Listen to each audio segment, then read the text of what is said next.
CPIM വിമതരുടെ ഒരു സമ്മേളനത്തിൽ അവസാന നിമിഷം പോയി പങ്കെടുത്ത് നടത്തിയ പ്രസംഗത്തിൻ്റെ പേരിലാണ് അദ്ദേഹത്തെ ഇപ്പോൾ പുറത്താക്കിയിരിക്കുന്നത്. തൊട്ട് മുമ്പ് വരെ അദ്ദേഹം KTDCയുടെ ചെയർമാനായിരുന്നു. ഒരു തവണ ഷൊർണൂരിൽ നിന്നുള്ള MLA ആയിരുന്നു. ഇങ്ങനെ ഈ പദവികളിലേക്കെല്ലാം അദ്ദേഹം എത്തിയ ഘട്ടത്തിലെല്ലാം പാർട്ടിക്കകത്ത് അഭിപ്രായ ഭിന്നതകൾ ഉയർന്നിട്ടുണ്ട്. ഇപ്പോൾ KTDC ചെയർമാൻ സ്ഥാനം കൊടുത്തതിന് ശേഷം നടന്ന ഒരു പാലക്കാട് ജില്ലാ കമ്മിറ്റി യോഗത്തിൽ ഇതേക്കുറിച്ചുള്ള വിമർശനം ഉയർന്നപ്പോൾ പിണറായി വിജയൻ നേരിട്ടാണ് അതിന് മറുപടി പറഞ്ഞത്.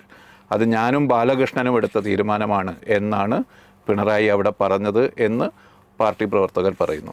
ഇപ്പോൾ ശശി ചെയ്യാൻ പോകുന്നത്, എനിക്ക് തോന്നുന്നു, അവിടെ നിന്ന് കിട്ടുന്ന വിവരമനുസരിച്ച് ഈ മണ്ണാർക്കാട് ചുറ്റുവട്ടത്തുള്ള പാർട്ടി വിമതരുടെ, ഒറ്റപ്പാലം മേഖലയിലൊക്കെ ഉള്ള പാർട്ടി വിമതരുടെ ഒരു കൂട്ടായ്മ എന്ന നിലയിൽ അവരുടെ സ്വതന്ത്ര സ്ഥാനാർത്ഥിയായി ശശി മത്സരിക്കും. ലീഗ് വഴി, ലീഗിൻ്റെ സമ്മർദ്ദവശാൽ UDF അദ്ദേഹത്തെ പിന്തുണക്കും.